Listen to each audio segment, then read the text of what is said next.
Welcome, everyone. It's good to be here. My name is Gershon Margolis. I'm the founder of Imperial Advisory.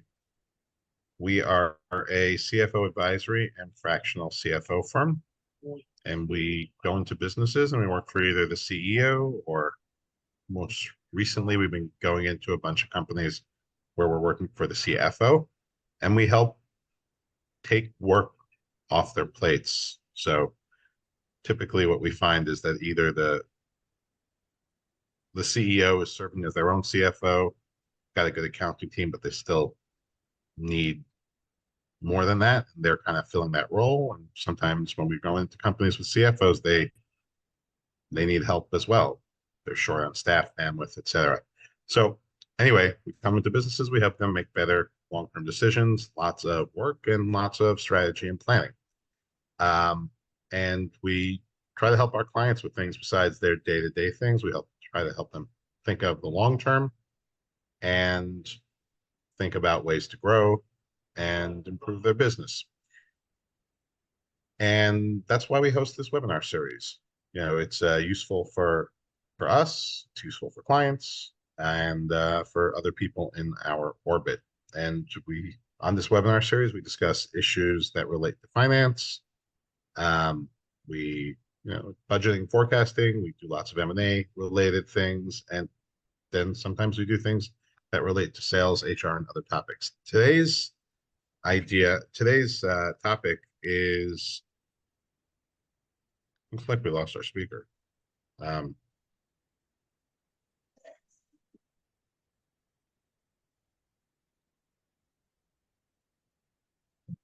right, speakers coming back in.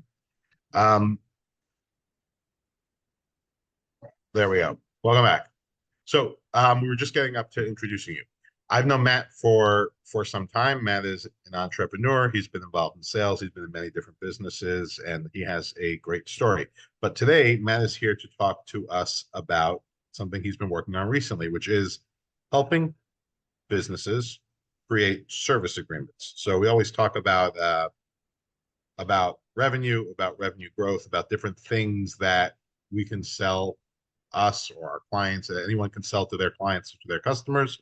Obviously, creating new streams of revenue is one of the ways that you can grow, selling more things to the same people. And service agreement is a perfect example of that.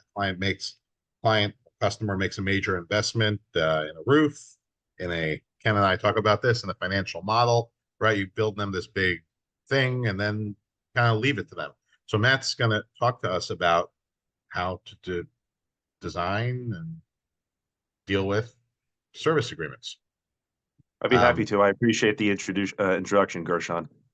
All right. So please introduce yourself if I got it wrong, or if you have some other way you want to introduce. I couldn't have said it better myself. So first and foremost, I wanted to thank Gershon and the Imperial Advisory team for inviting me today to this webinar. Everyone's very busy, and giving me this opportunity means a lot to me and my company. So my name is Matthew Tomao, and I'm the founder and CEO of Service Level Advisors. So we help companies go from transactional to reoccurring revenue. So what do I mean by that? As Gershon was mentioning earlier, a lot of businesses do well. They're doing maybe tens of millions of dollars of business a year, but it's a one and done sale where they're not monetizing a lot of the services that they're giving away free to clients. And through my travails as an entrepreneur, when I started my business last year, a lot of the business owners I was speaking to had peaks and valleys. And what I mean by that is that they had their busy season and their slow season. And what reoccurring revenue does, it almost ensures that you always have peaks instead of valleys.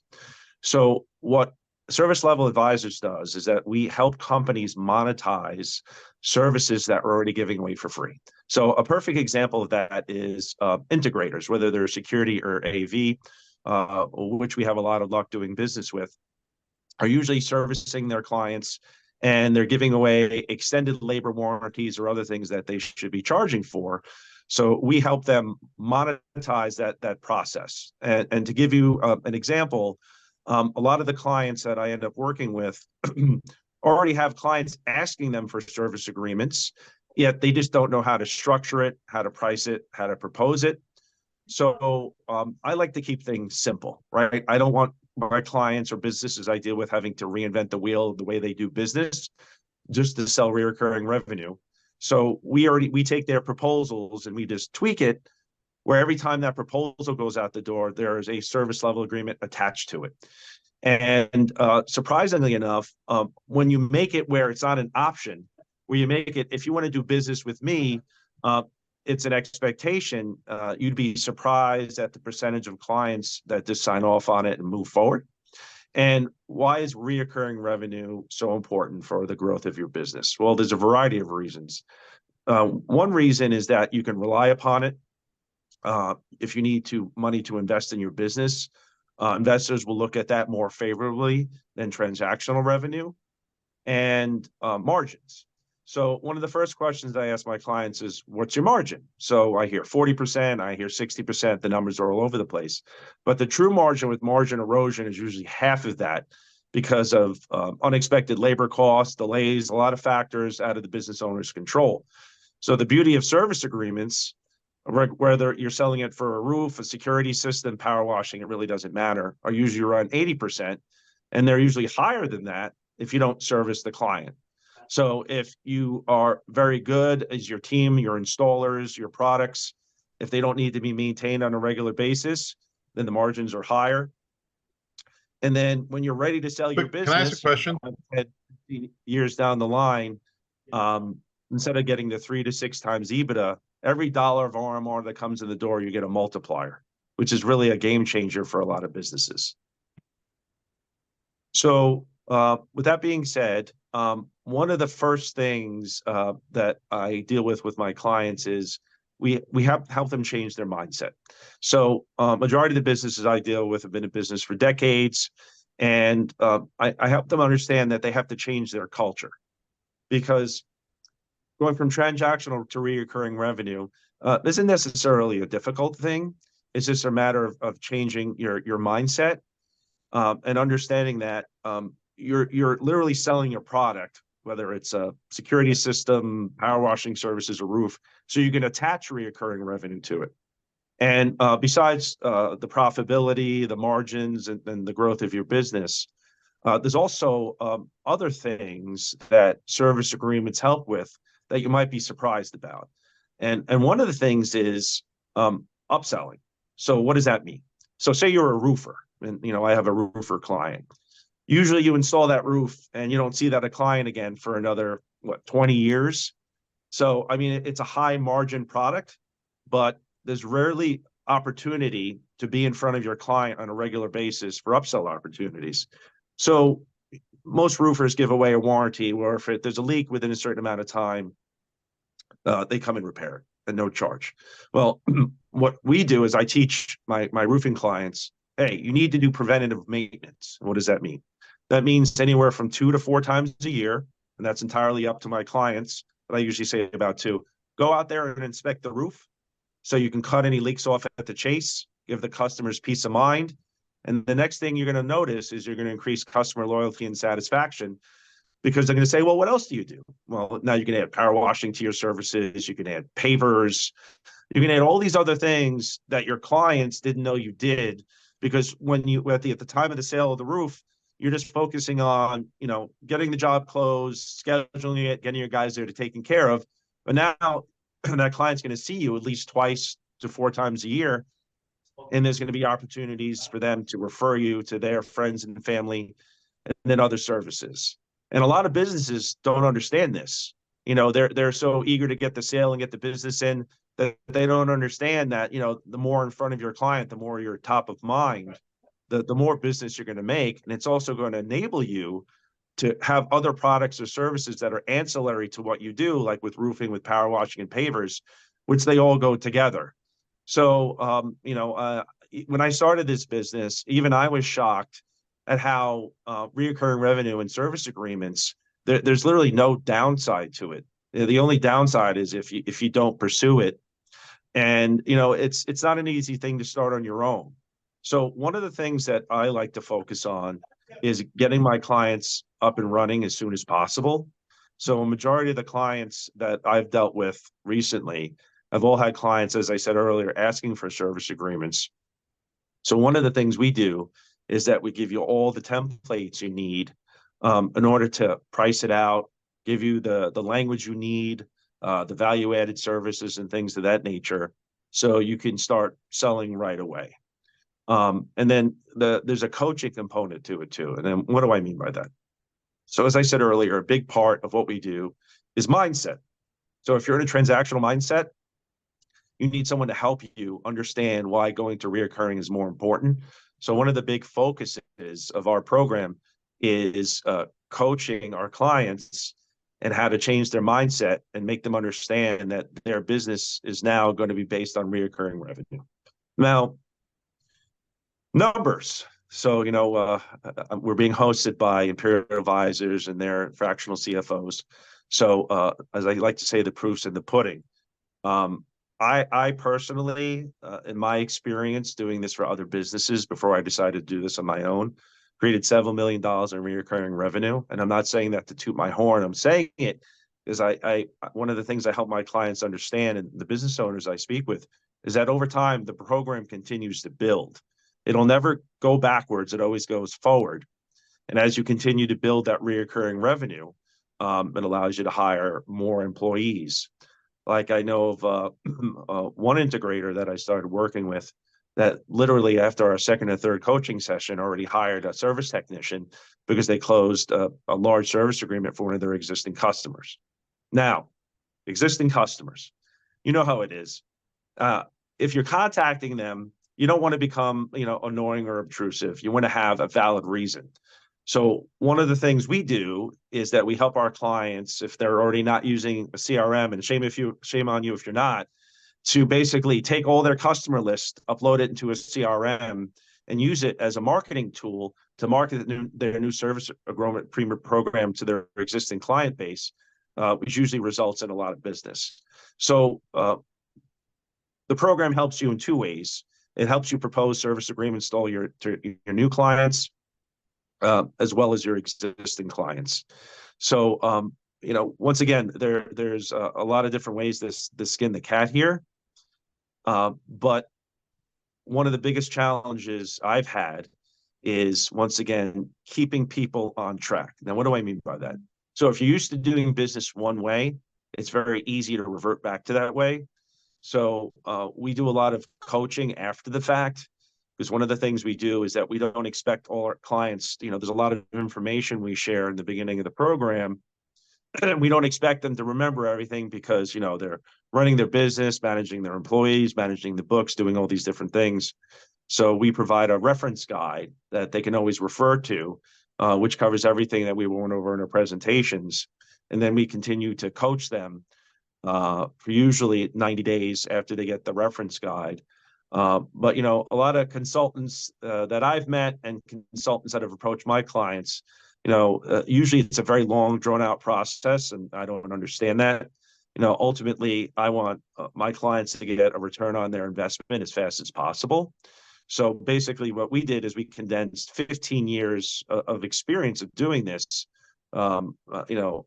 for other companies successfully, and distilled it into this program. So, it's funny.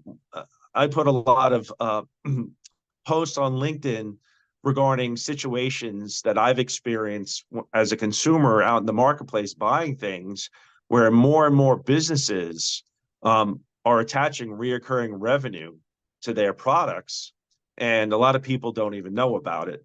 Like, for example, recently I had to replace the wiper blades on my car, and lo and behold, Advance Auto Parts sold me a service agreement.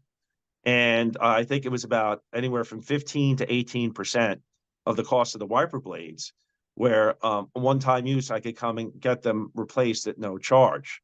So, just imagine they have millions of customers every year. Now they've increased their margins in those wiper blades. Now I'm going to come back to that Advanced Auto Parts because I'm going to want value for the agreement that I purchased to purchase other products. And then if those wiper blades are made well, which they usually are, after that period of time, I'm going to have to come back and buy them anyway, right? So that service agreement there is only if something fails, which it rarely does. So as I said earlier, right, on those wiper blades, they might have, I don't know, 20 or 30% margin. But on that agreement, it's probably 80, 90%, maybe 100% if I don't use it. And now I've become a loyal customer. I'm more satisfied with the experience. I know if there's another issue, I'm going to come back to them. And more businesses are doing this. I bought my wife some jewelry for Mother's Day recently, and they sold me a service agreement on the bracelet I got her, where if anything happened to the stones, to the bracelet, they would either repair it or fix it free of charge. But the funny thing is, not all businesses offer this, and it's because, once again, the mindset. Hey, I sold this today. Great, we have our numbers, but what happens if there's a change in the market? What happens if that manufacturer that you're doing business with discontinues a product line that you've been selling, that you've been successful? You see, that's the good thing about recurring revenue. You're in charge. You also set the tone with the client. Well, what do I mean by that? Well, what I mean is this.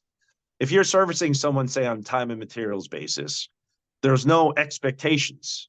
Well, what does that mean? Well, the client, most of the time, might know when you're showing up, but usually doesn't, because there's no priority service involved. Your labor rates can change because they're not locked in. Materials costs, as you know, constantly fluctuate and keep going higher and higher. And, people don't like uncertainty in their, daily lives or in business. So what it helps you do also is you were telling the client how you're going to do business with them in the case where you have to service something you've sold them, right? So the client always knows what they're going to get. And usually one of the things I like to do is simplify the value-added services. And what does that mean, right? So two of the biggest mistakes that I encounter when I'm speaking to new clients who've tried to build a service agreement on their own are twofold. One, they've tried to copy somebody else's program. Well, Matt, what are you saying? Like, if trying to copy something that's successful, why is it going to work for me? Well, it's not going to work because you and I could be in the same industry and we do business completely differently. Different cultures, different ways of training our employees, different products and services, even though we're in the same industry. And another thing, complexity. Confused customers don't buy. So one of the things that we do at Service Level Advisors is we call it the one-size-fits-all document approach, where it's one document that manages the service relationship. And usually you cover all parts, all labor, preventative maintenance, phone support, all that good stuff. So the client knows right up front what they're getting, and everything is covered. So I know you guys have dealt with this in the past, buying consumer products or commercial products, where you call for service, the next thing you hear is, oh, that's not covered. Oh, we don't do that. That drives me crazy, and I know it drives you guys crazy too. So one of the things I teach my client is price it where it's profitable. Price it where you're going to service that client. They're going to send you an email or call you. There's no POs or invoices, and we're going to get that into a minute as well about saving time, where you're just going to go ahead and service them. Now, similar to insurance, you have certain clients who never use it, and you have certain clients that do. Well, the beauty about service agreements is you're going to have certain clients that rarely or if ever use it, and some that use it more often. So the more clients you sign up, the more streams of RMR you have coming in. And if you do have to service a client where your profitability is lowered, the other agreements will make it up. And as far as I know, there's no product or service that you could really offer a client besides service agreements, reoccurring revenue that can do that. Now, another big thing is time, right? Time is money. You only have so much bandwidth as a business owner on a daily basis to do certain things. So with that being said, not having to deal with, like, for example, oh, my recorder's broken. Great. Now if I don't have a service agreement, I got to take a look at the schedule and make sure that we have availability. Then someone out there to survey it and get a quote. Then I got to send you the proposal. Then you got to approve it. Then you got to send me a PO. Then I got to send you an invoice. Now, what's transpired during that process? You've wasted days or weeks, and the client now has experienced unacceptable downtime, and downtime is risk. Remember, a lot of the products that we sell as business owners are necessary for our clients to maintain their business operations. So with service agreements, all that client's going to do is email your service department, and not you directly, and we'll get to that in a minute too. And you're going to go out there and take care of it because the covered cost is going to be zero. Now, at the end of the year, I always recommend that my clients sit down and look at each service agreement on an individual basis and have to put whatever hours and materials against it to see their true profitability. Because another thing we teach is you're not going to guarantee the service agreement program's rates for the life of the agreement. So usually year one, prices don't go up, but every year now things go up. So one of the things we teach is that, hey, in second year, third, fourth, fifth, excuse me, you're going to increase the rates, and that language is baked into your agreement based on the profitability. Sometimes it won't go up. Sometimes it goes up a lot. In the past, it usually was no more than the rate of inflation, which was anywhere from 3 to 5%. Now, as we know, inflation is way higher than that. So one of the things we teach our clients to do is that you're going to increase your profitability over the term of the agreement by raising the rates. And the clients understand that, right? Now, as a sales tool, if it's a large account that you have a good relationship with, that you installed all the equipment, and there's going to be very little issues, you can always say to that Mr. Customer, we value your business. We understand that the price might be an issue for you. So with that being said, we're willing to lock in the second or third year. So that's another beauty about service agreements. Unlike your product, and the only way you're going to sometimes overcome sales objections is maybe lowering your price or discounting it. With service agreements, I have my clients focus on increasing the value and not lowering the price. And there's a lot of different ways to do that. Like, for example, exclusions. So every service agreement that goes out the door has to have some form of exclusions. And I keep going back to security as an example because that's the world I come from. So usually I have my clients exclude monitors because, contrary to popular belief, if you take a monitor that's not a commercial monitor and install it in a commercial setting, there's no warranty. And commercial monitors are insanely expensive, thousands of dollars. So one of the things we do is we say, hey, Mr. Customer, we understand that this might not fit your budget. So what we're willing to do is we'll cover the monitors as well. So by doing so, you're going to cover something that's inexpensive to replace, that you can easily get without lowering your price. So even if you have to replace that monitor, you're still going to maintain the recurring revenue that you initially proposed to that client without having, because you don't want to get in that game. The service agreement sets the tone of the agreement, how you want to do business with the customer. Now, with that being said, there might be situations where you're dealing with larger corporate clients that might want you to sign their service agreement. Now, that's twofold, right? You might have to price it very high because usually in those types of situations, now they're setting the tone, and unless you have a lawyer go over it, you have to be very careful of fine print and the legal language, because you might be locking yourself into something that doesn't fit how you like to service clients. And also another thing that we teach our clients is that if you're going to take over servicing someone else's equipment or system or technology, you better make sure that you look over it, you have your engineers or technicians take a look at it, because you're now inheriting someone else's headache. And usually one of the things we tell them to do is increase the cost of the service agreement, usually by a minimum of 15%. And we also provide them with language where it states that before we're going to cover it, it has to be brought up to the manufacturer's minimum specifications. Well, what does that mean? So every product that you buy, that you sell to your clients, has minimum specifications from the manufacturer, and that are in writing. So it's a good way for you to not have to be aggressive with the client. Say, hey, this is something that the manufacturer requires us to do, because in the event that we have to send your equipment back for repair, if it doesn't meet their minimum specifications, then they're not going to honor the warranty. Now, speaking of warranties, one of the common misconceptions that I see in the industry is that a lot of end users think that the warranty is with them. Now, what does that mean? So I want you to think about this scenario. Say you install a recorder, a TV, or something else, and the manufacturer might give them a 1 or 2 or even a 3-year warranty. Well, what's your labor warranty? you're under no obligation to match your labor warranty with the manufacturers. One of the things I teach my clients to do is stop giving 1-year warranties. You give 90 days, and we'll get to that in a minute. So what I have my clients educate their end users is that, hey, look, if you need me to come out and service this for you, I have to roll a truck. The technician's got to go there, properly shut it down, disconnect it. I got to package it up. I got to ship it to the manufacturer. Now, during that time period, you now have no system in place because you don't have a service agreement program. And one of the things that we offer is loaners, and I'll get to that too. So one of the things I help my clients do is understand the difference between manufacturer's warranties and service agreements. They're two entirely different things. And a lot of my new clients were giving away longer than necessary labor warranties that were unnecessary. And a lot of the larger corporate technology companies out there only give 90 days of warranties, and everything that goes out the door has service agreements.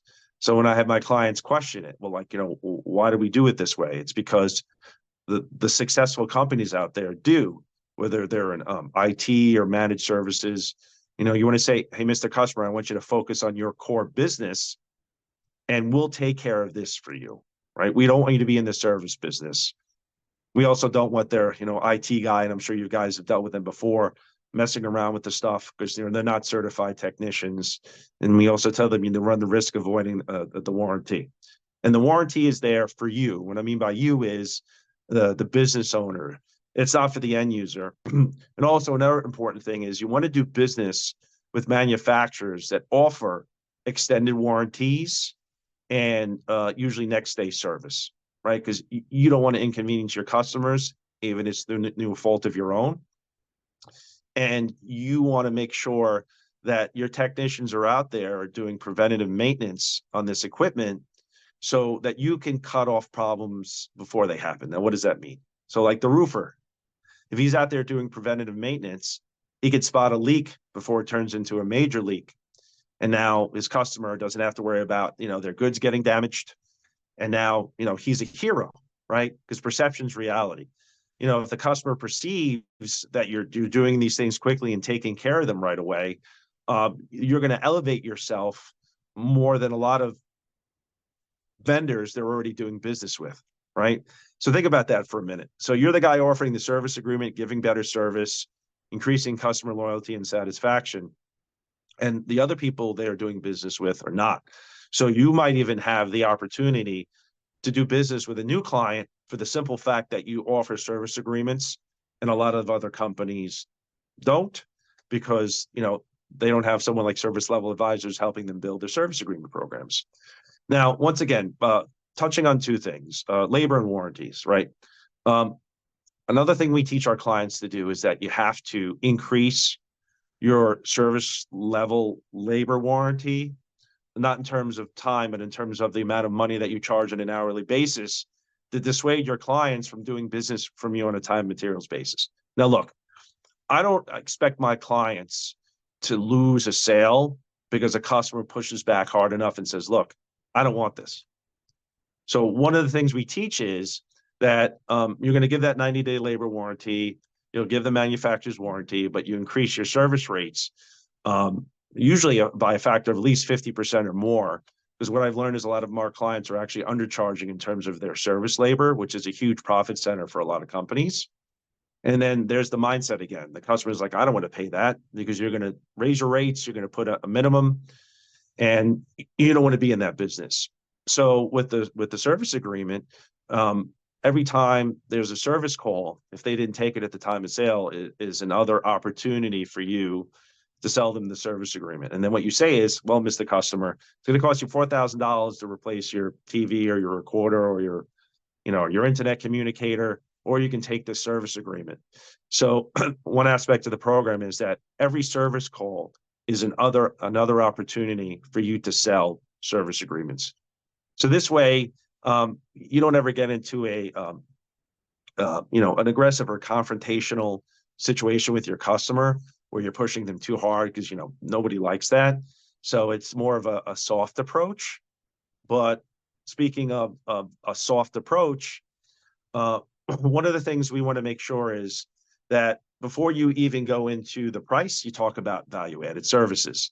Because once again, confused customers don't buy if they don't understand the difference between, hey, time and materials and service level agreements. And you just talk price, which you don't want to do, right? That's like a big no-no in sales. Well, what's the value? Well, Mr. Customer, if you call me and you have my service level agreement, you're going to get prior access to my service department schedule if someone else calls in and doesn't. So another thing we have our clients do is when they call in, the first question they ask them, are you a Secure Advantage customer? Well, what does that mean? Now it's an opportunity for a member of your staff to pitch it to them, right? And another thing is we help with marketing to a certain degree. We're not marketing experts by any means. That's not what we do. We actually have partners that we could bring in that can help with marketing if our customers, choose to do so. But, your website's probably one of your best marketing tools, and it's usually where people first go, before they even engage you. So we always tell them to have a pop-up that announces your service agreement program. Now, another big part is naming it. You have to name it, right? It just can't be SLA. You got to come up with a name. You don't have to trademark it if you want. That's great. That's fine. But ultimately, you have to name it because names have power, and you want your staff, especially the people that are going to champion the program, to get in the habit of using the name, and it resonates with your clients. This way, they have something to reference, and it'll just help your marketing program. So there's a couple of different facets of how to do this. And another big thing is I call it the promise, right? So when I work with my clients, there's certain things that I kindly ask them to do. And there's certain basics of the program, which are if they're not adhered to, they don't work. And one of the things I've learned, and I've had to go back and, slap a couple of clients on the wrist, is like I told you, every time a proposal goes out the door, it has to have an SLA attached to it. And all we do is tell them, look, you take your formal proposal down at the bottom where it has your total system investment or your parts and labor price, you put the service agreement. Because people are used to signing things like that, small monthly amounts or larger monthly amounts. It really doesn't make too much of a difference. Because once again, when they get those bills in the future, it's going to be a lot more palatable than like a large charge for the initial part of the project. Now, speaking of the project, I'm sure a lot of you have customers where you sell something initially, and then during the course of the project, there's change orders. Most clients aren't big fans of change orders, but it happens. It's just the nature of the beast nowadays. So another thing we teach is every time a change order goes out the door, you're going to take a percentage of that and add it to the service agreement. So say a project starts at, I don't know, 400,000 and then ends up being 1.2 million. If you don't do that, then you're losing out on a lot of additional reoccurring revenue. And with that being said, that language is already going to be in your agreement, where every time you get a change order from me, it's not going to be a surprise. Now, billing. So two things. The term of agreements are very important. We don't do 1 or 2 years. They're not profitable enough because, as you know, usually during the first year is when you're going to have usually the most servicing, getting things up and running correctly, interfacing with the clients, expending labor. So we only do 3 or 5 year agreements. That's what I recommend. Ultimately, it's my client's decision, but that's what we found the most success with. And then billing quarterly in advance. Now, we want you to collect this money before you're servicing the client, similar to what insurance does. So we always tell our clients, bill quarterly in advance. Now, if a client says to you, hey, can I pay for this a year at a time? Excuse me. Or the whole agreement? Yes, Mr. Customer, we'd be happy to help you with that. We're willing to give you 10% off the cost of the service agreement. We've done this multiple times in the past. And, if your client wants to buy in a specific way, accommodate them. Even though you're losing some margin, remember, you're collecting money on services you haven't performed yet all at once. So that money is more valuable than money that you're going to have to perform services on. And especially if you're front loading it all. And, money now is worth more than money down the road. And that's the beauty of service agreements. And, like I said earlier, when you're ready to sell your business, to give you an example, I worked for a security integrator several years ago, and we were bought by a larger company. And we had about $1 million a month coming in RMR, which sounds like a lot, but in certain industries, that's peanuts. And I think we got bought for $28 million. It's a lot of money, right? It's nothing to sneeze at. So, I mean, without all that RMR coming in the door, and you'd get 3 to 6 times EBITDA, right? So, do you want to get, 5 million for your business or 20 million for your business? And I understand. Look, there's growing pains when you're starting a new program or an initiative. But as I said earlier, um, and I'm a typical New Yorker. I have very little patience. I just want to get things done.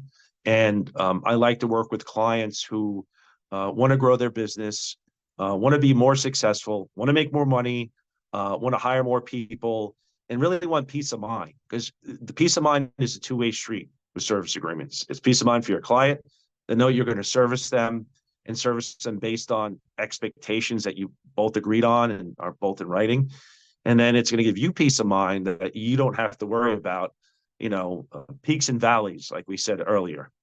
So, there's a lot of different ways to build your service agreement program, but we do it one way: simplify, simplify, simplify. And our initial consultation is always free.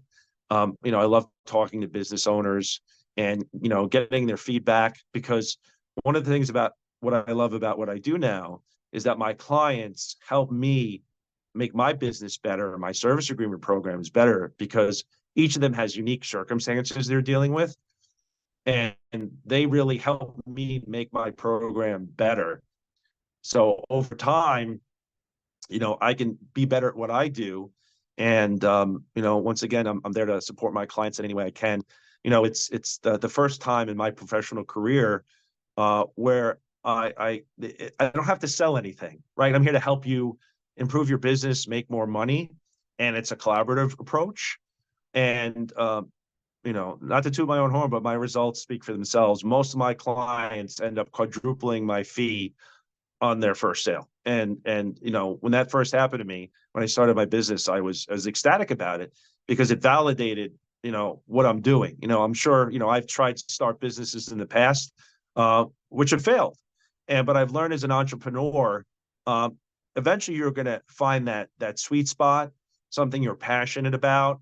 And I never thought I was going to be doing this for a living.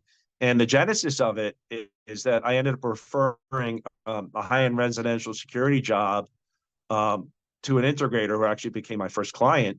And they said, Matt, we want to start selling recurring revenue. Can you help me? And literally, I sat down and I built my business around that one opportunity.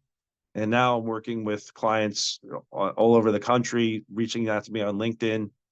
And I truly like educating people about what I do, because I'm always happy to share information like I'm doing now. But the program itself, is intensive. We usually meet for 3 to 4 coaching sessions that are about 2 hours each. Excuse me. And then we have a workshop afterwards, because once again, I'm putting a lot of information out there. So question and answers really help. And then, as I said earlier, there's a reference guide that I give to my clients, and then I coach you. So I love hearing from my clients when they maybe hear of an objection they never heard from before. Now, you say, Matt, what do you mean by that? Well, look, we're all salespeople if you own a business, whether you want to believe it or not.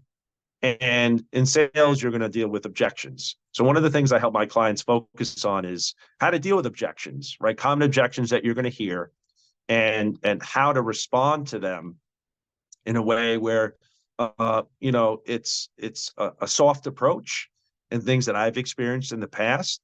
And usually you'll hear the same objections over and over again.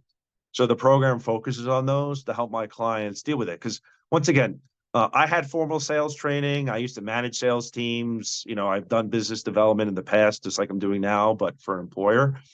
And if you don't have these fundamentals in sales, which really work with no matter who you're selling to or what you're selling, it makes it more difficult. Because if you're used to dealing with objections just on a transactional basis, dealing with objections for recurring revenue is a whole different thing. So we like to take a multifaceted approach to what we do. And then we also have partners that we bring in for marketing. I know an amazing sales trainer that I can bring in, and that's where I get a lot of my referrals from, because I do, excuse me, very specific thing. I focus on service agreements. That's what I'm good at. That's what I love to do. But if my clients need help in other aspects of the business, like a fractional CFO, like Gershon and his team, networking is the lifeblood of every business. And, that's how I like to do things. I don't have like a massive marketing budget. I'm out there, not necessarily going to door, but going to networking events. I do a lot of posts on LinkedIn. I belong to a couple of professional organizations. And I feel that, like, as a business owner, regardless of what you do, you don't always want to stray too far from your roots. And it's like forging iron, right? You got to put yourself in the fire sometimes, to deal with different things, and it makes you a better person and a business owner. So what I'd like to do, I've talked a lot. I'd like to open up the floor to any questions that anyone's have, because I'd love to get your feedback about what I've said, and answer any questions you might have.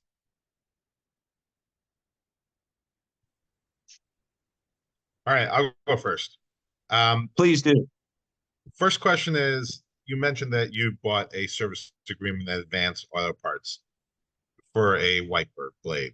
Did they make you Correct. buy that, like you have in your So you program, can't. or did you do that willingly? So good question. So no one can make you buy anything. Okay. Obviously, because I'm in that business, I saw the value in it. And what they did is that, just like I do, is that they illustrated the value, why this matters to you, Mr. Customer, why this makes sense. And it was reasonably priced, so it was a no-brainer. And that's one of the things that I coach my clients on, is to make the pricing where it's a no-brainer, right? Where it's Excuse me. profitable for you, makes sense for the client. So no, they really didn't have to force me to do it. It was very reasonably priced, and the benefits were there, so I signed up for it. Got it. Now, I'm curious about the pricing. You mentioned that 80%, Sure. that you can expect 80% margins. The question, or maybe higher. Now, 80% margins means you're charging double the rate you'd be charging if you were doing this on a double or triple what you'd be charging if you're doing that on a time and materials basis. A lot more, maybe not double or triple. So I guess my question is, don't clients realize that, and why are they? I get the framing that you put it on the agreement, so maybe they'll just sign it. But if they sit and they think through it, and they're like, why am I paying for this upfront when I might not need it, and paying double the price? Are they really Sure. nervous that it's going to be 10 times the price just for them, and therefore, like, are they like insurance, like catastrophe? How are they? How do clients No. approach it? So let me answer that question. So as far as pricing goes, and I'll use the HVAC company as an example, HVAC industry. Um, Virtually every HVAC system out there has a service agreement, elevators, other things. Usually the pricing percentage is 10 to 18% of the sale price of the item. So say you're selling $100,000 system, usually you're going to charge $10,000 a year over the course of 5 years. Now that's where selling value comes in. Um, Time and material service. If I have to come back 15 times to fix something, I'm going to charge you for every single one of those visits. And at the end of the day, you're not going to know what the cost of servicing that problem is until all of that servicing is done. And that does happen sometimes. So, but with a service level agreement, it's $0. They're paying the monthly charge, either yearly or quarterly, however they're going to pay it. No matter how many times you have to come back to service them, price is still $0. It doesn't matter. And also, with time and materials, you're not exactly sure what's covered and what not, what's under warranty. There's a lot of ambiguity. So with what we do is that we make sure that when you present it, you have one sheet that has all the value added services that the client's entitled to. And most clients don't want to deal with it, because they understand if they call you and they don't have some type of service agreement with you, and someone else does, the person that has the service agreement, as I said earlier, is going to get priority access. to your service department schedule. And that's why asking that question, hey, Mr. Customer, are you a Secure Advantage customer, is very important when they call in to be serviced. But as far as pricing goes, time and materials is only cheaper for critical issues over that lifespan of that equipment or whatever you've installed. It's always cheaper to be serviced under a service agreement than it is on time and materials. And there's a lot Cheaper of for the client? yeah, cheaper for the client, 1,000%. How could it be cheaper for the client and higher margin for the business, for the Well, provider? Either it's those. high. Well, I'll tell you why. Right. So Okay. it two reasons. So uh, time is money, as I said earlier. So I have to service you on time and materials. There's a whole process I have to go through, Okay. which is going to increase the downtime for your equipment. When you call in for service with a service agreement, it's just scheduled and they come out there, which minimizes Okay. your downtime and your risk. Right. That's one aspect. Secondly, we're going to do preventative maintenance on the equipment we've installed to ensure that you don't have any catastrophic failures, to make sure Right. that once again, that downtime and risk is minimized. And, just like a car warranty, I just bought a used car recently, I bought a warranty on it. You know, on a daily basis now, the cost of equipment goes up and your labor costs increase.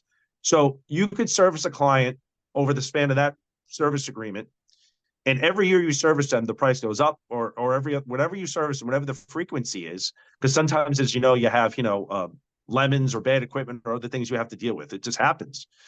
Right. So if you take all of that into account, the service agreement is always cheaper over the course of time than just doing it on time materials. And another thing, on time materials, it's difficult to manage. Most of the clients that I speak to don't want to do it. They literally don't want to service their clients unless they have some type of service agreement in place because it's a lot to manage. They're not sure what rates to charge. They're usually undercharging. They're not sure what to cover, what not to cover. All of these things is time that you're taking away from going after new business or servicing your clients that you're dealing with. And if you don't have the service expectations set between you and the client, it's a circus, and it's just not a good way to do business. And that's why the big integrators out there like ADT Commercial, all these big companies are doing tens and tens of millions of dollars a month, and it keeps building and building over time. And they understand that they're really in the recurring revenue business. They're not in the equipment business. And clients are already used to paying for these. They have vendors that they're already doing business with, their copier people, their HVAC vendors that are already selling service agreements. And what I've seen is usually a minimum of 10% of what the wipers were a little over 10%. I think there were 10 or 11%. Jewelry was around there. Is usually the basement as far what you're going to charge. So 10% and per sometimes year. uh, usually over the course of the agreement. So a lot like the wiper blades, that's a one-time charge, and that agreement only lasts a certain period of time. But when you're selling, high ticket goods or integrated systems or whatever you're selling, as I said earlier, we only do 3 to 5 year agreements. So that's over the course, the life of the agreement. And it works. It really does. But, like you're saying, for you, it's you have a mindset of a certain way of looking at business. I help my clients understand that, hey, you have to change your mindset and go from transactional to reoccurring, and understand that everything you're selling is only a vehicle to sell reoccurring revenue. And there's businesses out there that are experts at this, car dealerships, HVAC, to name a few, that are doing hundreds of millions of dollars a year collectively as an industry. And there's no reason that, even though your industry might not be known for recurring revenue, doesn't mean you can't be a pioneer, doesn't mean you can't start selling it, because someone had to start doing that at some point. And sometimes people are afraid, well, you're not going to lose business over it, right? You're just going to increase customer loyalty and satisfaction in the long term. Does that make sense? Yeah. Yep. And for larger clients, they just don't want to deal with it. They know if there's an issue, you call them, they show up, and that's the end of it. So it's about peace of mind as well, right? Just the recurring revenue is just the icing on the cake. All right. Thank you. Any other questions for Matt?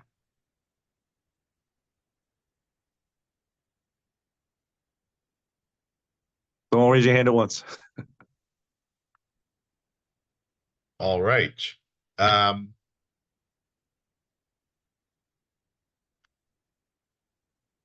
thank you all for joining us today. Thank you, Matt. If Oh, it's my anyone pleasure. like to connect with Matt or with Imperial, just reach out to Brittany and she will make that introduction.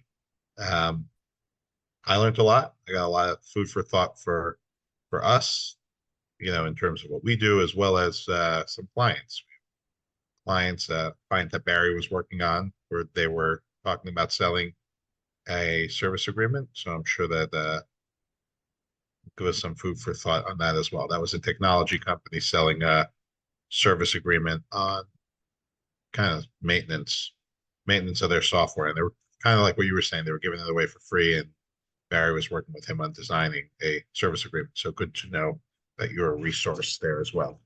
Yeah, I'm happy to help in And any way I can. awesome. So thank you all. Thank you to all of our listeners now, and then this will be on YouTube and on our website, LinkedIn, and have a great day, everyone. Thank you, Gershon. Thank you, everybody, for attending. Thanks. Bye-bye.